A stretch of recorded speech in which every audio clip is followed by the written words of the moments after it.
Salut les amis. Alors aujourd'hui on parle de comment être plus libre dans sa vie. Je te raconte ça tout de suite.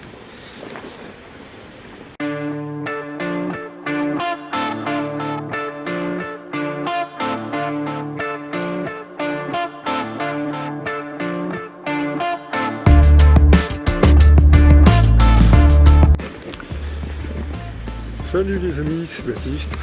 Alors aujourd'hui on va parler de comment être plus libre dans sa vie. Alors pour moi la liberté c'est extrêmement important. C'est d'ailleurs un des grands moteurs de ma vie, je veux dire. C'est-à-dire que si j'ai pas de liberté, si je me sens oppressé, au bout d'un moment ça va plus aller. Alors je suis adaptable comme garçon quand même, ceci dit. Mais par contre, au bout d'un moment,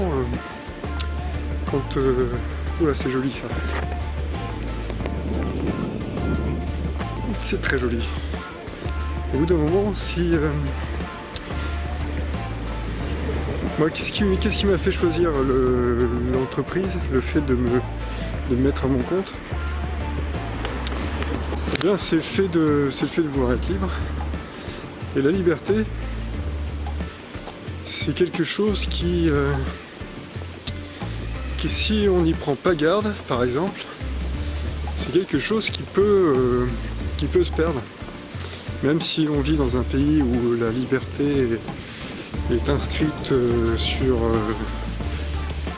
il y a encore peu de temps sur les pièces de monnaie. C'est inscrit un peu partout, hein, liberté, égalité, fraternité. On sait bien qu'en ce moment, malheureusement, on ne peut pas dire qu'il y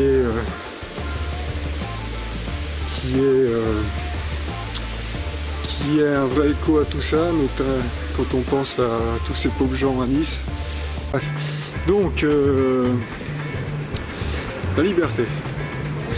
Donc, quand on n'est pas libre, là forcément on n'est pas forcément très heureux. Et la liberté, donc ça se travaille. La liberté, ça passe par plein de choses. Aujourd'hui, on vit dans une société de consommation. Tu sais, hein, c'est-à-dire que quand tu vis, par exemple, c'est encore plus visible quand tu vis en ville, comme moi, et ben, tu es soumis à des publicités à longueur de journée, il y a des messages publicitaires à tous les coins de rue. Et quand tu te promènes par exemple dans le centre de Lyon, quand tu as l'occasion d'aller dans la rue piétonne, les rues piétonnes aux alentours, etc., et ben, tu t'aperçois bien sûr que l'on essaie que tu as une pub toutes les 5 mètres. Et donc on essaie déjà d'acheter on te propose des sous, mais au fur et à mesure, c'est aussi un petit peu de liberté qu'on te prend quand tu vois toutes ces publicités. Ça veut dire que déjà, même d'une, tu peux pas poser tes yeux quelque part sans que tu tombes sur une pub. Donc déjà, tu vois, ça c'est un manque, c'est une sollicitation de ton cerveau. Et puis, mais bon, ça c'est, il faut bien que les gens vivent aussi. Bon, bah, il faut qu'ils fassent de la pub, etc. Donc ça c'est pas forcément critiquable. Ce qui est critiquable, c'est l'abondance, peut-être, je ne sais pas. Bon, bref.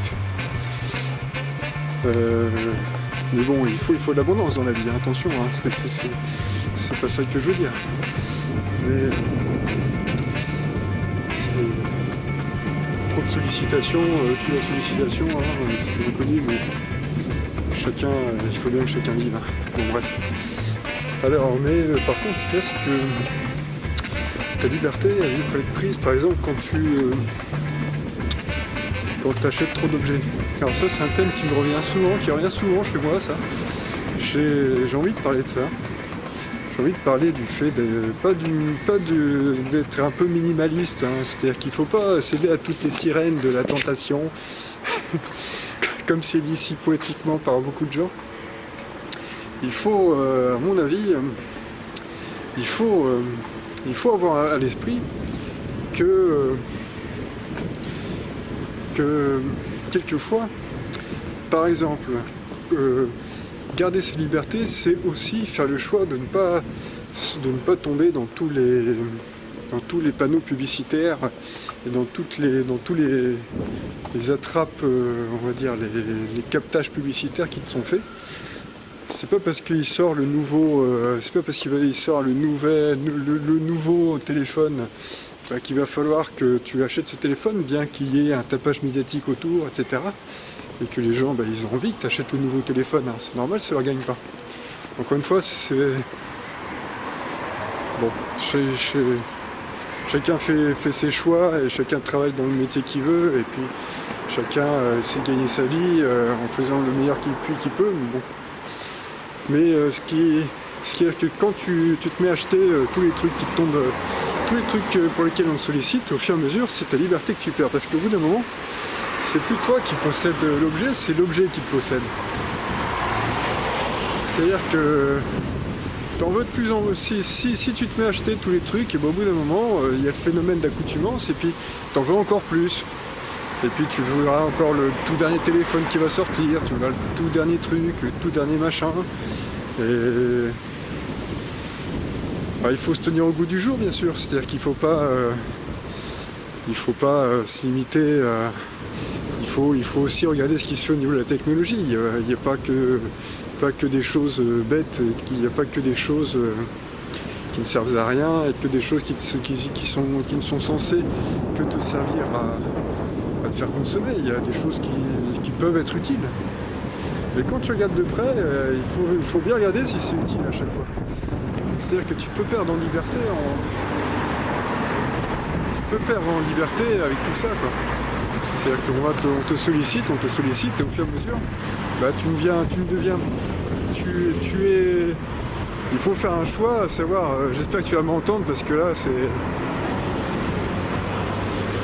Si j'avais été un cerf-volant, j'aurais volé très très haut. Mais donc il faut faire un choix en fonction de ce que tu fais. C'est quoi à mon avis, tu vas pas entendre grand chose. On va continuer quand même. C'est un peu...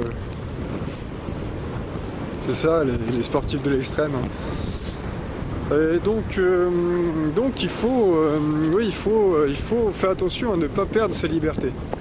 Dans la société d'aujourd'hui, beaucoup de choses sont mises en œuvre, beaucoup d'occasions sont présentes pour que ta liberté soit plus ou moins entravée. Déjà, le schéma, on va dire classique pas classique, mais le schéma le plus courant au jour d'aujourd'hui, c'est quand tu es salarié. Alors attention, je ne critique pas du tout les gens qui sont salariés, bien au contraire, ce sont des travailleurs comme tout le monde. Mais on va dire que un des schémas de base peut-être, c'est d'aller vers le salariat, c'est un petit peu le schéma de base. Donc tu vois, déjà, quand tu es salarié, déjà tu as moins de liberté qu'en étant entrepreneur. Donc il faut faire attention parce que aujourd'hui il y a beaucoup d'occasions de petit à petit empiéter sur ces libertés. Petit à petit on fait des concessions. Petit à petit on dit bon tout le monde par exemple a un smartphone, alors au fur et à mesure on fait comme tout le monde, on achète le smartphone. Tout le monde a un ordinateur, on fait comme tout le monde, on achète un ordinateur. Mais au fur et à mesure il faut aller, je pense, chercher plus profond. Et aller regarder si vraiment on a besoin de tel ou tel objet. Il faut aller chercher en soi si vraiment il faut aller chercher la solution. Il ne faut pas se laisser intimider. Alors c'est pour ça que l'environnement dans lequel nous sommes, dans lequel on évolue, peut avoir un... Attends, je me sens bien seul, il n'y a personne. L'environnement dans lequel on évolue peut avoir un impact sur notre façon de faire. Et l'environnement dans lequel on évolue, c'est Christophe André qui disait ça, je ne sais pas si tu connais Christophe André, C'est un médecin psychiatre à l'hôpital Sainte-Anne à Paris qui donne dans la méditation, qui fait pas mal de conférences et qui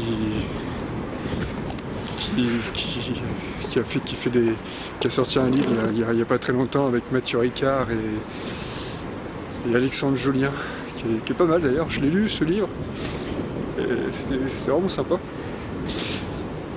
Et lui, il dit que nous vivons dans un environnement toxique, surtout en ville, hein, notamment.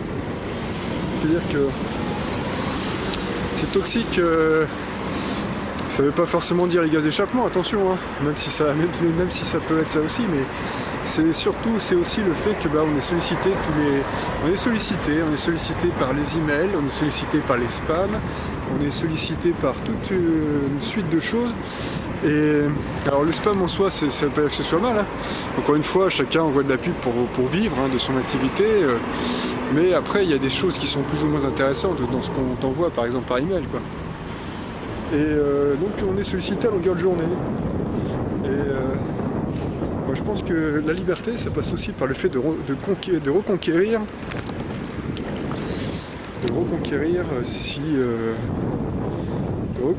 sa capacité à penser par soi-même. Quelquefois dans l'environnement dans lequel on vit, en ville, etc., et oui, on peut penser effectivement que c'est toxique aussi pour notre esprit, pour notre liberté de penser, parce que au final,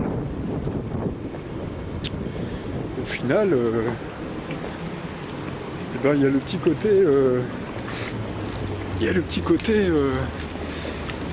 côté, je te sollicite à longueur de journée, oui, c'est ça.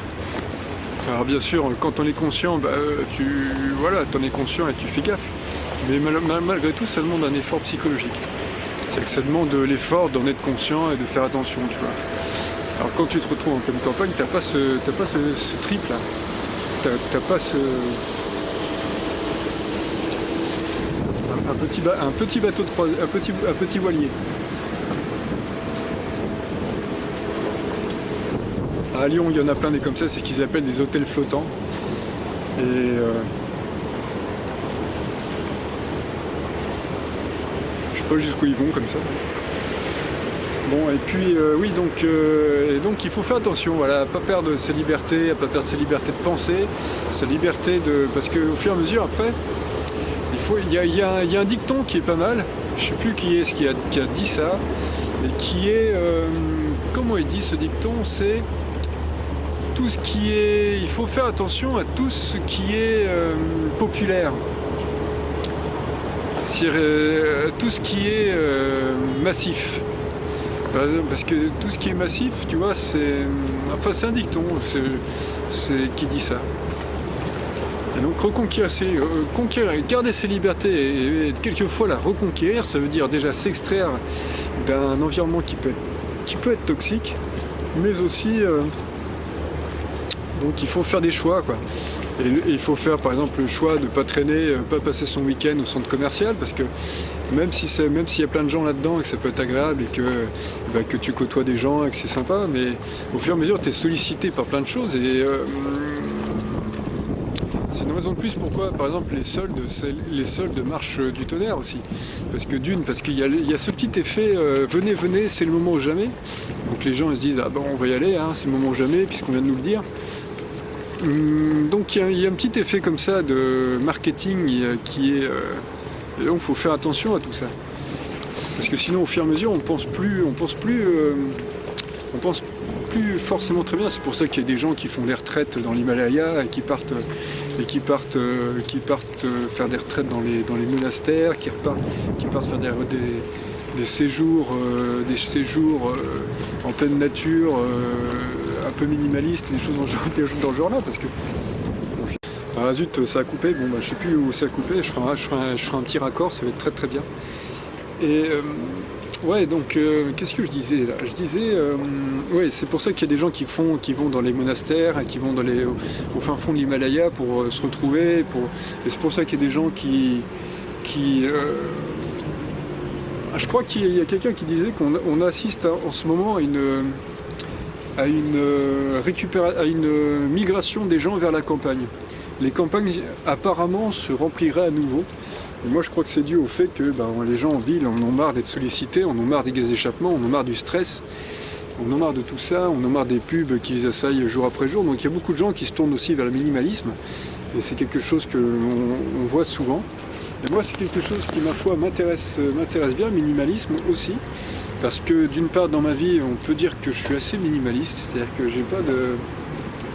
Alors l'abondance c'est intéressant aussi, c'est-à-dire qu'on a besoin d'argent pour vivre, on a besoin d'argent pour se faire plaisir, on en a besoin, c'est une certitude aujourd'hui. Je pense que effectivement l'argent c'est quelque chose de bien. En tout cas on a besoin. Dans la société d'aujourd'hui, sans argent on va pas aller bien loin. À moins qu'on rétablisse le troc, mais pour l'instant à mon avis c'est assez mal parti. Et puis même quand on a besoin de voyager, quand on a besoin de trucs, moi j'aime voyager, j'aime découvrir des choses, et ça se paye, il faut de l'argent pour ça. Et ça fait partie de mes motivations. Mais après, donc après il y a des gens qui deviennent minimalistes. Donc moi c'est vrai qu'aussi que je vis avec... je cherche pas à acquérir le plus gros, le dernier gadget qui sort à la mode, le dernier truc. Parce que je veux aussi garder une part de liberté à ce niveau-là. Ça ne veut pas dire que je sois contre la technologie, bien au contraire. Là j'ai un appareil photo qui marche plutôt mal et qui... Mais encore une fois c'est un objet, c'est des achats réfléchis. C'est-à-dire que j'ai tendance à tourner 3 heures autour, même des mois autour d'un truc avant de l'acheter. Il faut vraiment que j'en ai besoin et que j'y vois quelque chose qui va pouvoir me servir à quelque chose. Mais il faut se méfier des coûts d'achat à la va-vite, à l'impulsion, parce que en général c'est signe qu'il y a quelque chose, où on a un manque ou quoi que ce soit. Et donc il faut faire attention, encore une fois, à sa liberté. La liberté c'est quelque chose, avec notre temps, c'est à mon avis, notre temps, notre liberté, ça fait partie c'est parmi les 2 choses les plus importantes que l'on ait en tant qu'être humain. Et donc une privation de liberté, aussi subtile soit-elle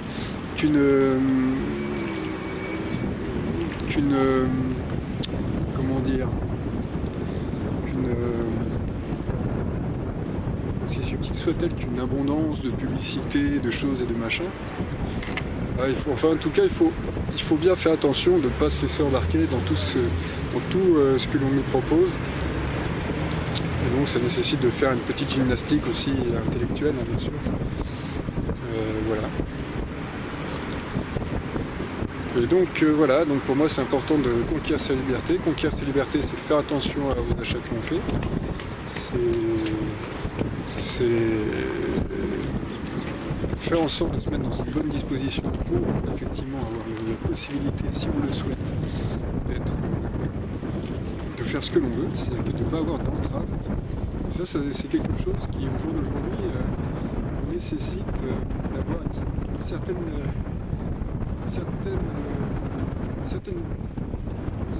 certaine vigilance au début. Alors après quand on est rodé à l'affaire et que après on sait ce qui nous fait être libre, on sait ce qui nous rend heureux, ce qui nous rend malheureux. Donc en fait là-bas c'est ça, c'est qu'est-ce qui nous rend heureux et qu'est-ce qui nous rend malheureux. Et la liberté se construit à partir de ça. Est-ce que le fait d'acheter un nouvel objet ça va nous rendre malheureux? Est-ce que ça va nous servir à quelque chose? Si ça nous rend plus malheureux qu'heureux, il va falloir se dire que on ne va pas l'acheter, par exemple cet objet-là. Si quelque chose nous rend malheureux, ça veut dire que ça veut dire qu'il entrave quelque part, qui nous prend de l'énergie. Et donc quelque part il entrave notre liberté. Et donc tout ça c'est important. Bon c'est assez philosophique ce que je viens de te raconter là. Mais c'est déjà une bonne base de départ pour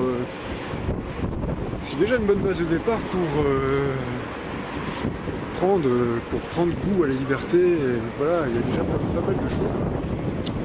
Bon, si tu es intéressé par ce genre de choses, comment retrouver un peu sa liberté, comment retrouver son énergie, j'ai créé un petit e-book, clique là-haut si tu as envie. Ça s'appelle 8 clés pour retrouver ton énergie. C'est gratuit, mais en contrepartie, je te demande de me donner ton mail, comme ça, moi, si j'ai des formations à t'envoyer, des choses des choses qui peuvent t'intéresser, bah, je te les envoie sur ton email et tu me dis si ça t'intéresse. Voilà. Tu vois, je fais ma pub aussi. Et puis tu peux t'abonner, une vidéo par jour du lundi au samedi à 6h30 le matin. Tu peux me suivre sur Facebook, je poste des choses un peu différentes, des petits trucs qui me plaisent aussi. Des choses un peu, des petites photos, des petits machins. Et voilà, et ben écoute, je te souhaite une bonne fin de journée et puis laisse-moi un pouce si t'as aimé.